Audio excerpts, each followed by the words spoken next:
Welcome traders, मैं हूं जावेद कुरैशी।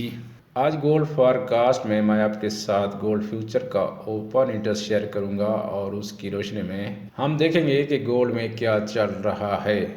सबसे पहले मैं गोल्ड के डेली लेवल्स को अपडेट कर लेता हूं। तो हमारे पास ये एक लो बन रहा है और इसके साथ ही हमारे सामने एक प्रीवियस हाई मौजूद है। तो मैं अपने चार्ट को H4 में शिफ्ट करता हूं तो हमें अपनी लास्ट फोरकास्ट पूरी होती हुई नज़र आती है। एक बार तो मार्केट ने FEG एरिया से रिजेक्शन ली, उसके बाद मार्केट ने FEG एरिया को फिल किया और किसी छोटे टाइम फ्रेम के ऑर्डर ब्लॉक से मार्केट की रिजेक्शन हमें नज़र आ रही है। तो ये हमारा एरिया फिल हो चुका है। तो अब नेक्स्ट हमारे पास एक बुलिश वैलिड ऑर्डर ब्लॉक नज़र आ रहा है और ऊपर ये हमारा एक प्रीवियस हाई मौजूद है। तो इसमें एंट्रीज को फाइंड करने के लिए अगर आप देखें तो यहाँ हमारे पास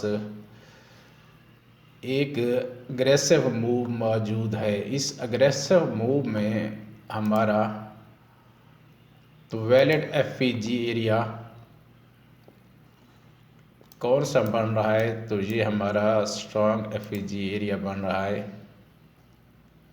तो 30 मिनट में ये हमारा एक स्ट्रॉन्ग FEG एरिया बन रहा है।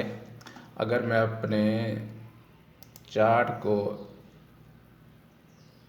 H4 में ले जाता हूँ तो यहाँ आप देख रहे हैं कि हमारे पास एक रिजेक्शन का लेवल मौजूद है।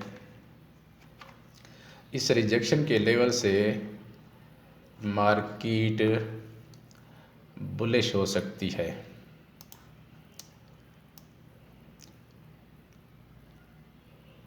और उसका टारगेट हमारा प्रीवियस हाई हो सकता है। अगर हम गोल्ड के ओपन इंटरेस्ट डाटा शीट में देखें तो हमें अभी भी मार्केट में सेलर्स इंटर होते नज़र आ रहे हैं, लेकिन हमें पिछले एक वीक में कोई प्रॉफिट टेकिंग नज़र नहीं आ रही। जो ही मार्केट में हमें बायर्स की कोई बड़ी प्रॉफिट टेकिंग नज़र आएगी तो हम मार्केट में सेल साइड की तरफ सेफ एंट्री ले सकते हैं। 30 मिनट के चार्ट पर भी आप देख रहे हैं कि हमें गोल्ड में छोटी छोटी डिस्ट्रीब्यूशन नज़र आ रही हैं, लेकिन ओपन इंटरेस्ट डाटा शीट पर हमें कोई बड़ी प्रॉफिट टेकिंग नज़र नहीं आई। तो हम अपनी बुलिश एंट्रीज को जारी रखेंगे। अगर FEG का एरिया फेल होता है तो हम नेक्स्ट ऑर्डर ब्लॉक से अपनी बाय कैंडल फाइंड करेंगे और प्रीवियस डे हाई से हमें उम्मीद है गोल्ड में प्रॉफिट टेकिंग हमें शो हो जाएगी। तो हम अपनी सेल की एंट्रीज को होल्ड कर सकते हैं। दुआ गो जावेद कुरैशी।